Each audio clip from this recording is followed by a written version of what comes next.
I am in the middle of an international operation led by an Estonian entrepreneur, Ragnar Sais, who has put together this entire convoy and team. Up to 10 cars, all painted for the Ukrainian army, and will be delivered to the armed forces of Ukraine straight. We will drive 36 hours to deliver these cars straight to Kiev. This convoy specifically is part of the 69th Sniffing Brigade.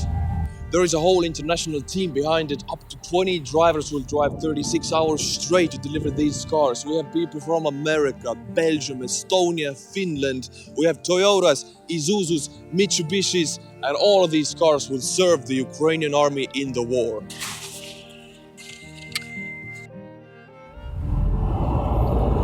There's 5 cars ahead of me, 5 cars behind me. All of these cars are into the Ukrainian camouflage colors, and they will be given to the Ukrainian army. We're headed to Warsaw right now and straight to Kiev after that. It's a nice field trip.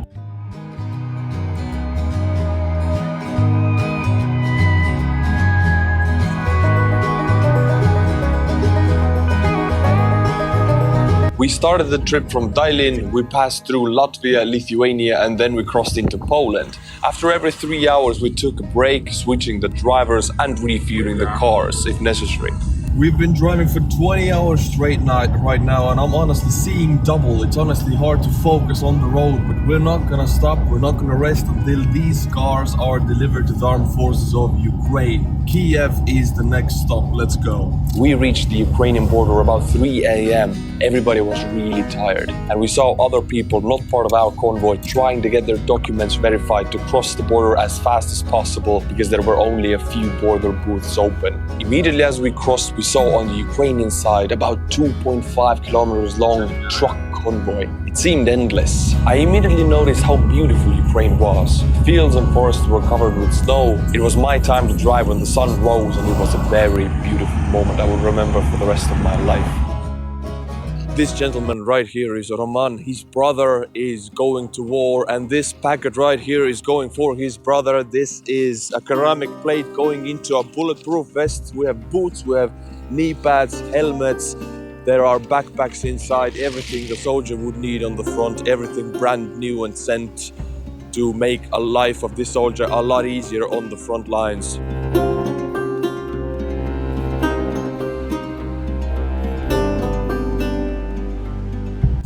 Where we just drove through, it was an actual very wide highway, but when the Russians attacked on 24th of February 2022, Ukrainians converted this very same highway into the airport, so Ukrainians fighter jets could land on this highway.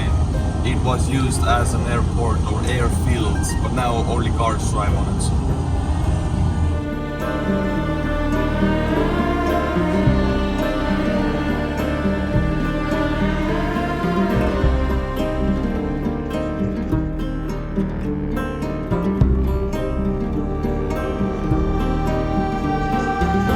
We're now walking in nighttime Kiev, our first walk in Kiev, and we're going to dinner after this 36-hour insane drive to commemorate the fact that we actually got the cars here and we're gonna give them tomorrow. Let's go eat, my friends.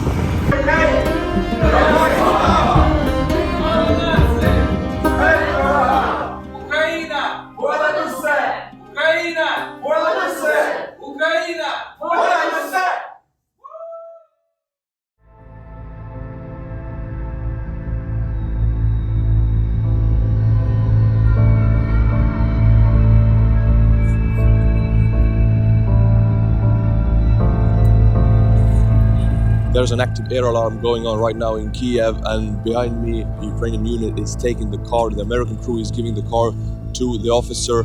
We heard 2 explosions somewhere in the distance, so something got through. Was it a drone? Was it a missile? We don't know, but this operation will carry on.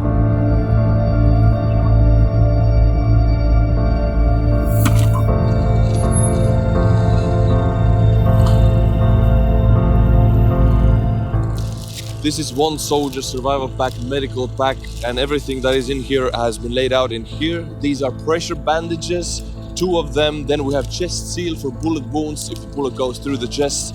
Then we have a tourniquet, not a cheap Chinese one, but a real one that actually works. They are not cheap. Then this is for sealing bullet wounds. You put it into the wound and it stops the bleeding. And then we have this one also. Everything is bought by the money that people donate and then given to the Ukrainian army, and these save lives on the field directly. One soldier, survival pack, medical.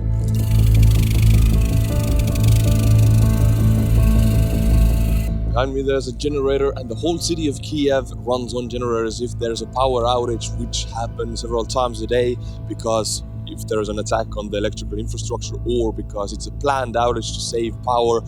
And this is what saves every business in Kiev. Coffee shops, restaurants, everything runs on generators. 1,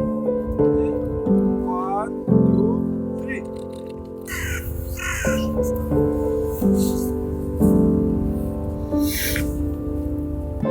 Yeah.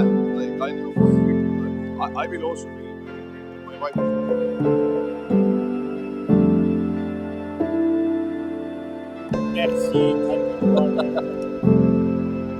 You have put together this entire operation, all of these cars, thanks to you. Who are you and what do you do?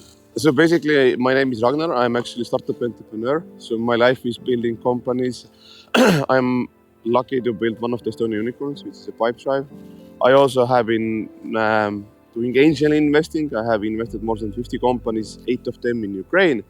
But from the 24th of February, when war started, I have been actively thinking how to help Ukraine. And from the March, I have been basically sending these pickup trucks to help Ukraine soldiers to evacuate the wounded, to transport the things, and do whatever needs to needed.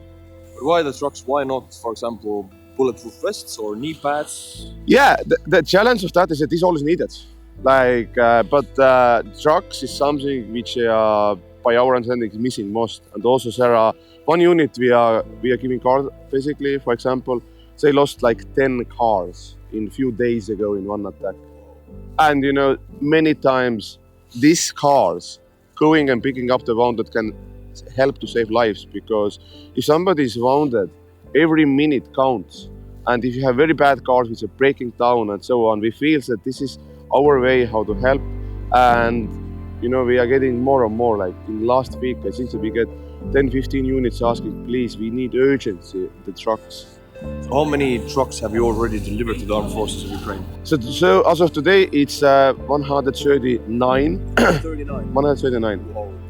So basically, we have here today, we are giving out 11, and we have already new trucks in Estonia, which we are renovating, painting, and it will be soon also there. Where do the trucks come from? I understand they don't come from Estonia only. Estonia is empty now. Estonia. Yeah, in this convoy, when we have 11 cars here, then from that 9 we have both from Sweden, 1 from Finland, and 1 is from the Switzerland. So Estonia, we need to look now more and more wider, because important is these cars have to be okay going to the off-road, under the shelling, driving 120, 140 kilometers. That's what we are looking in the cars, that they would survive when you're under active attack. And that's why we have, because they are working in the zero line, and that's the most critical part.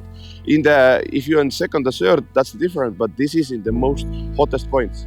So I have heard people, take my truck. I have an old truck. You can say you cannot give old, not working trucks. They need to be very usable and very durable, right? Totally, but the point is that there are different units. Some units doesn't work in the zero line. Those can use different trucks. They can use older one, totally. Every car is a gift for Ukrainians, because they are using some old ones we can see later on. So sadly, they use whatever it takes, and this car, you would not believe, is still used by the many units. This relic should be in a museum, but I have seen one unit who just today was here. They said they're using this.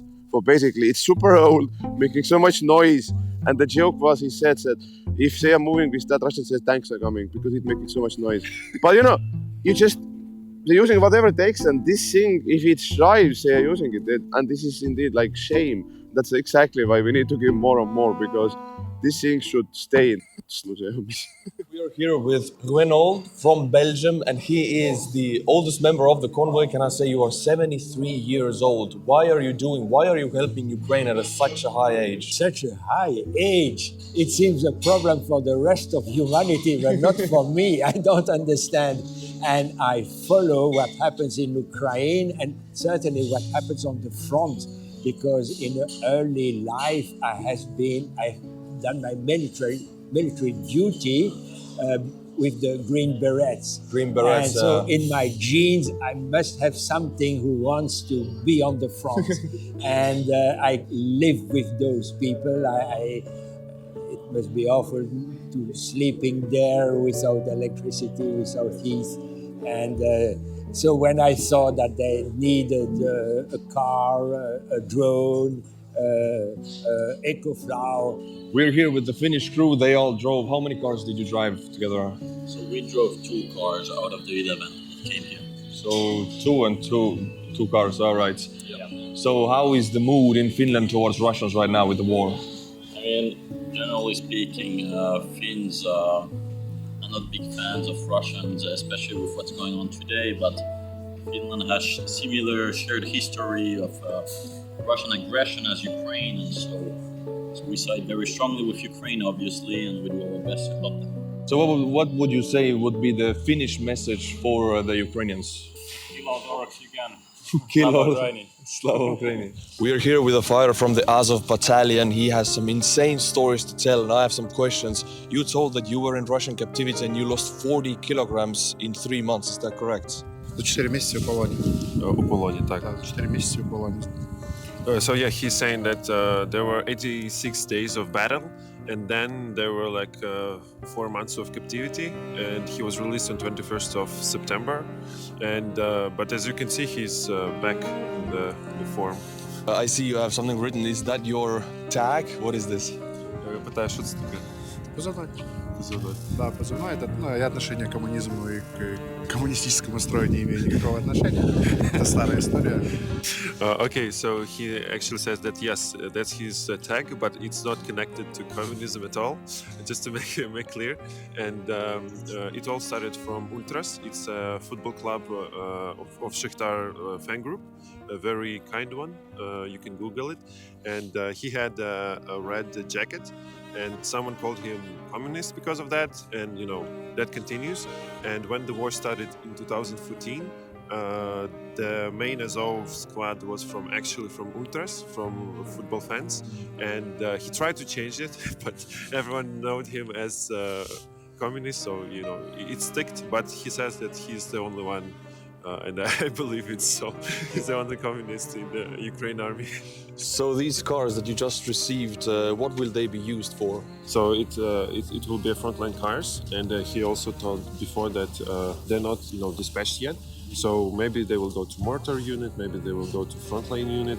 But what's the most important, that they will be on the front and on the zero line, and we need more.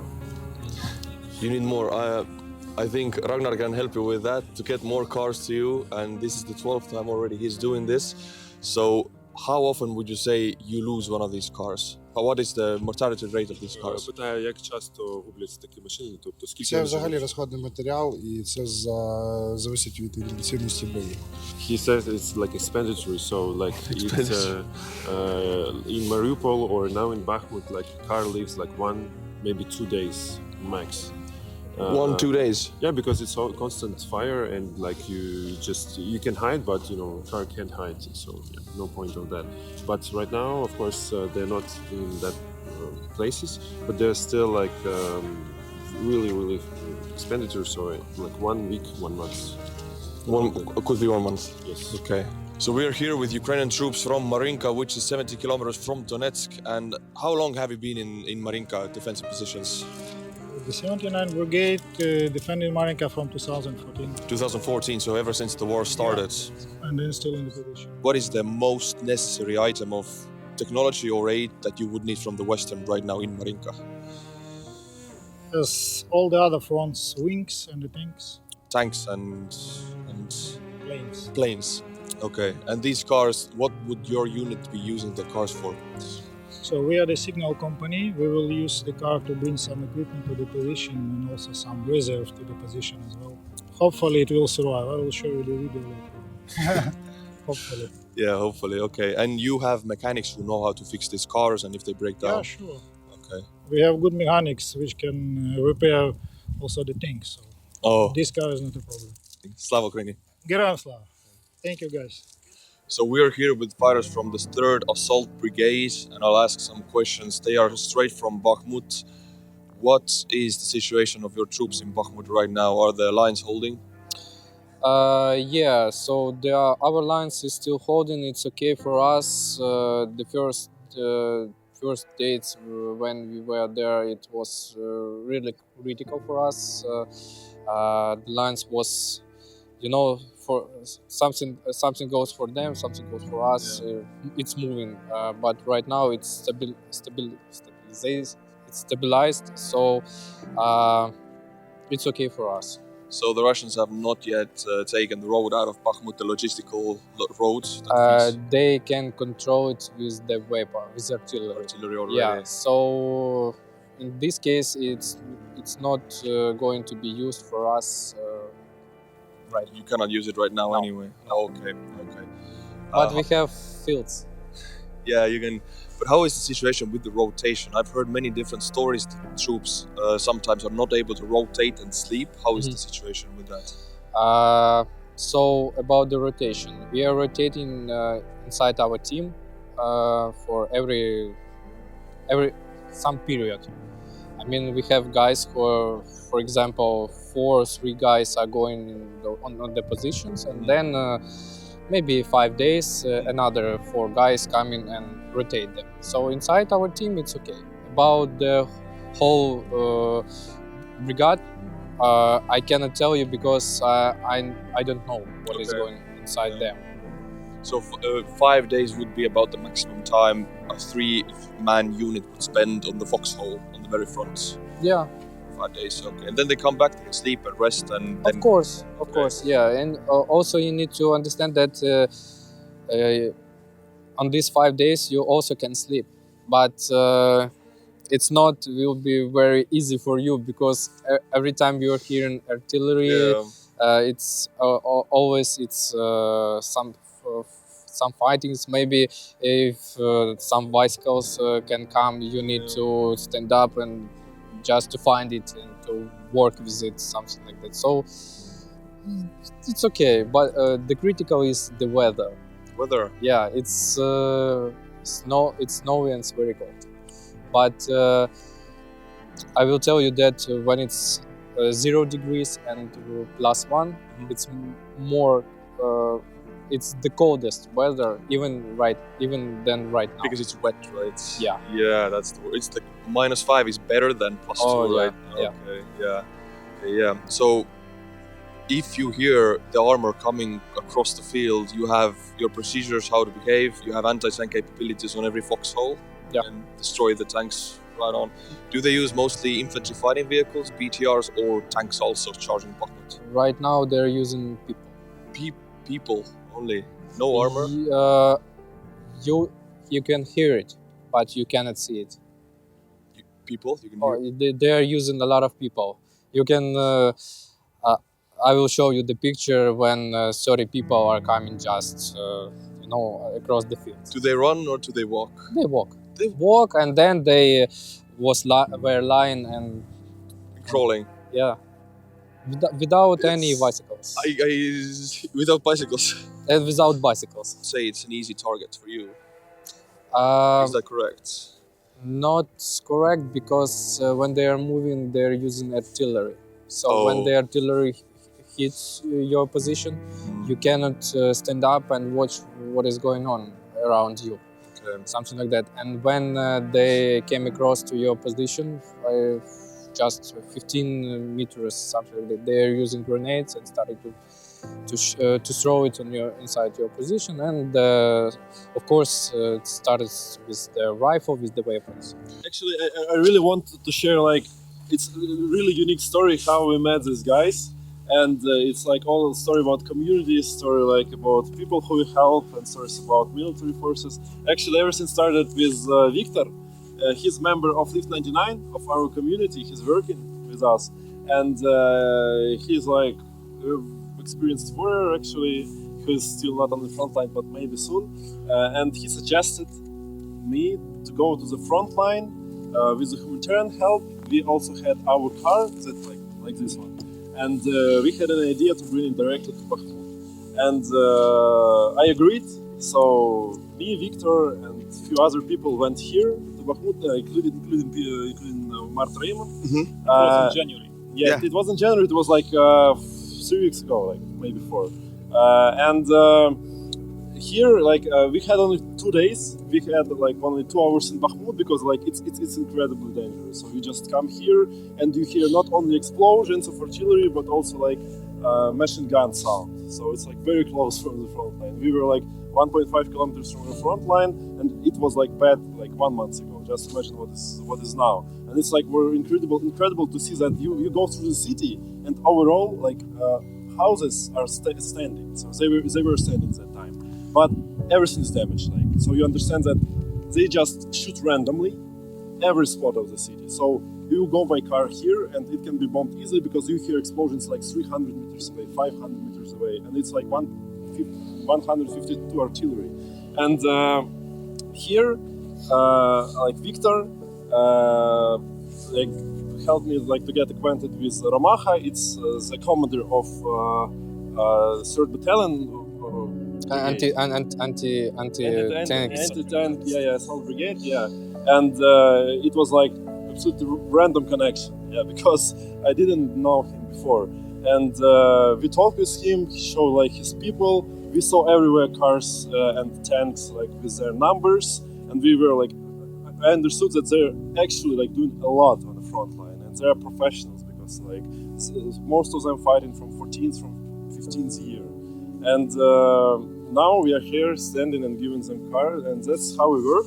Actually, that's like our main task, just to give cars those who need it most. Yeah, like to the front line, exactly. Yeah, exactly to the front line. Nobody, like if you're not on the front line, you will not receive the car, and that's the most important part. That's why you are here, and I guess you all like should be like you all I guess understand how important it is. So thank you all. Yeah, and this is the guy who bought the car, Renault. So this is from Belgium. Thank you very much.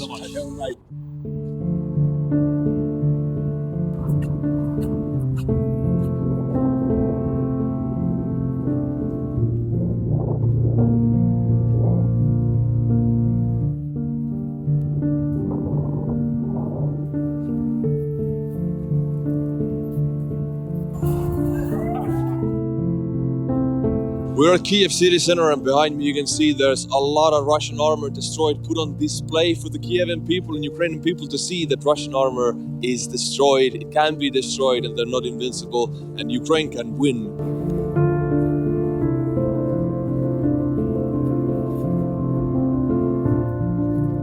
I'm standing or sitting on top of a destroyed T-72 Russian tank. This is the outcome when you try to take away Ukrainian freedom and liberty, and it's here for every Ukrainian in the city to see what will happen if Russians will come. This is destroyed. This is destroyed. We have tanks, BMPs, infantry fighting vehicles, self-propelled howitzers, everything destroyed. Behind you can see a mountain of sandbags, but it's not a mountain of sandbags. Inside there is a statue, a part of Ukrainian history and culture, and all over Kiev, Ukraine is defending their history, their culture, and these statues with the sandbags. Missiles can tear down the buildings, but these, as part of history, will remain because they're defended well. Each of these vehicles have a crew of 3+, and the BMPs have, of course, infantry in the back, and it's very strange to stand on top of these vehicles knowing the people actually died inside of these vehicles. Russian soldiers lost their lives inside of these vehicles. It's an eerie feeling, and there's a lot of these vehicles here. Ukrainians from all over Kiev can see it.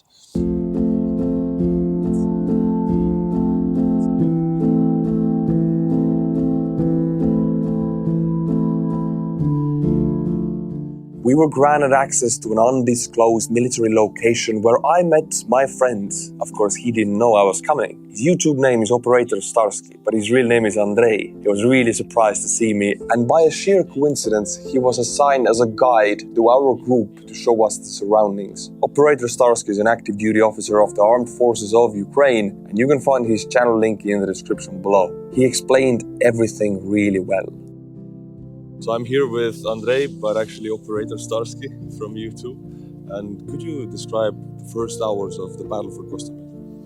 It was interesting because I have never seen so many Russian aircraft flying in the same spot at the same time, because there were Ka-52 helicopters, Mi-24, Mi-28, Mi-8, as well as two Su-25 attack aircraft, and I think I saw Su-24, but I can be wrong.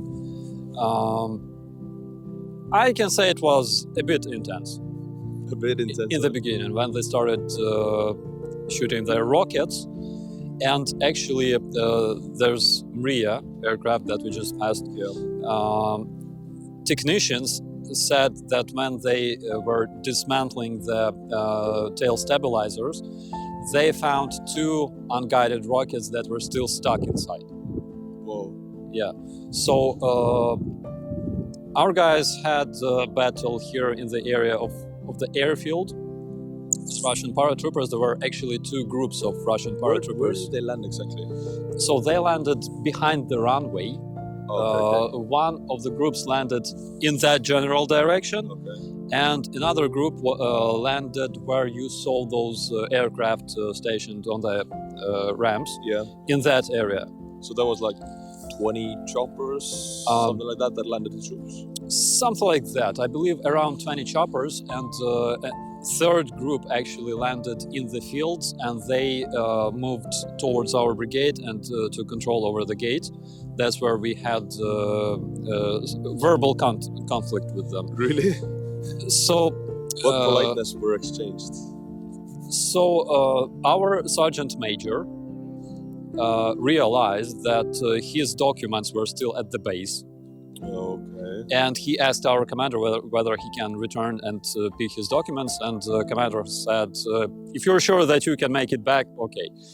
So he returned to the headquarters, he took his documents, and then he noticed some men wearing camouflage at the gates. And he said, my first thought was they were our guys that still were guarding the gates. So he basically told them, get out of there, and they started shooting. Oh, okay.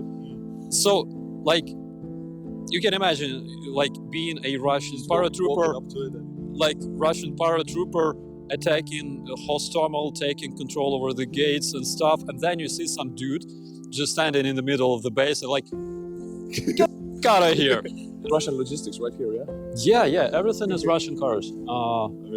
That's why their logistics is not working, I guess. Yeah, they ran out of fuel. That one broke. Yeah. There's a lot of BMDs. Here you can see 1, 2, 3, 4. Yeah, a lot of. There's 5th and 2 BTRs actually. This one to me looks like a BMD also. MTL. No, wait a second.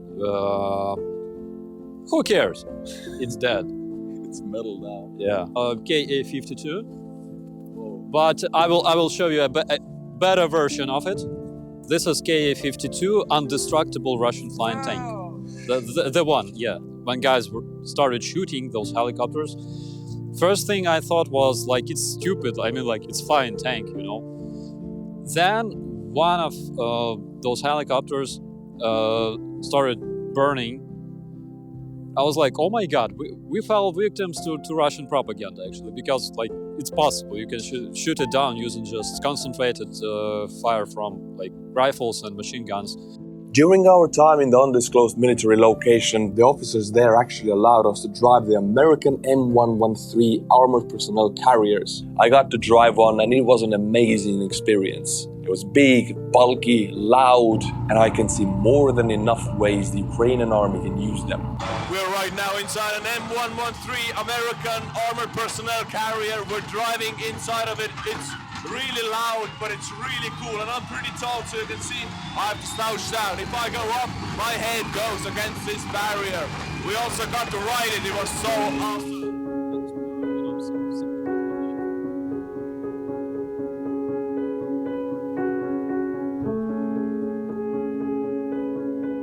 We right now in Kiev, in Gostomel location, and this is one of the apartment buildings, a panelka you would call it in Russian, and Russians actually stayed in there and they kicked out Ukrainians who lived here.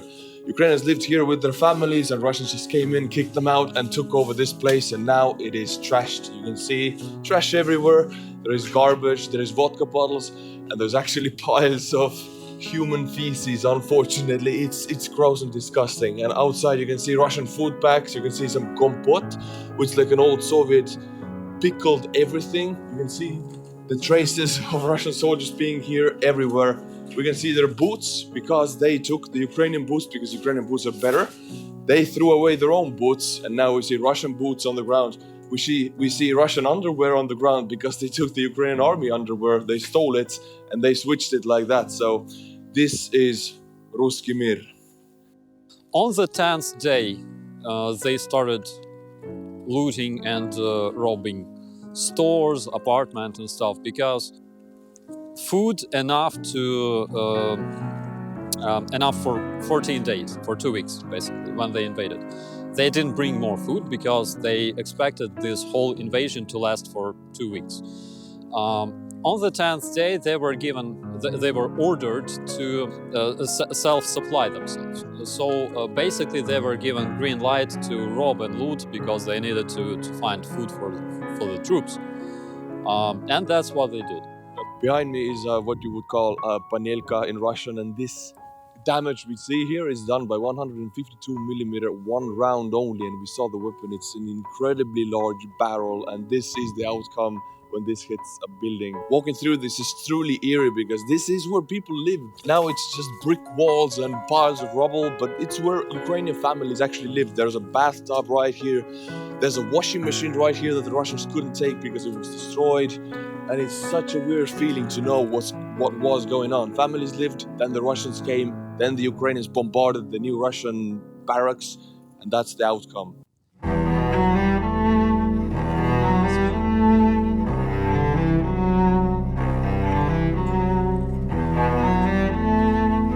In general, around 1,500 people were found killed in the area of Bucha, Hostomel, and Irpin combined.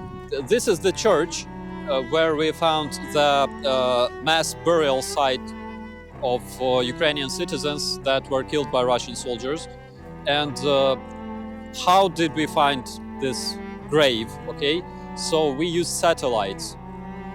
Using satellites images, we noticed that first of all, we saw a lot of bodies just scattered on the streets. And then we saw some trench that was made here near the church. And it was like weird, right? Interesting find. So when we liberated Bucha and moved to this church, we saw that this trench was kind of removed, okay? And when we excavated it, we found a lot of bodies. So this is how it looked like from this position. You could see those houses, and people were found in the trench. They were already they were packed into body bags by investigators. They weren't buried like that. They were packed by investigators, and on the surface that day, we saw something like 14 bodies, and still a lot of bodies were yet to be excavated. The Ukrainian army found these bodies immediately. It was the whole world's press was invited. It was absolutely like on purpose to show it to them. Absolutely. But a lot of Russians still convinced that they were mannequins and actors, and they were killed by Ukrainians, of course, because we have this habit of killing ourselves whenever Russia is attacked. Russian propaganda show. Yeah. My friends, this is the 12th convoy Ragnar has delivered to the armed forces of Ukraine. But you can make the next one, the 13th one, possible. Here is a video directed to you from Bakhmut, from the 38th Marine Brigade of the armed forces of Ukraine. Hi, we are 38th Marine Brigade, and we speak to Artur, Rehi, YouTube channel viewers. We need a truck to do our combat task in Bakhmut area. Please provide it as soon as it's possible, because On it depend our until lives. Slava Ukraini, Героям слава! A special thanks for this car for Renault Deckerhoff. Thank you. Slava Ukraini!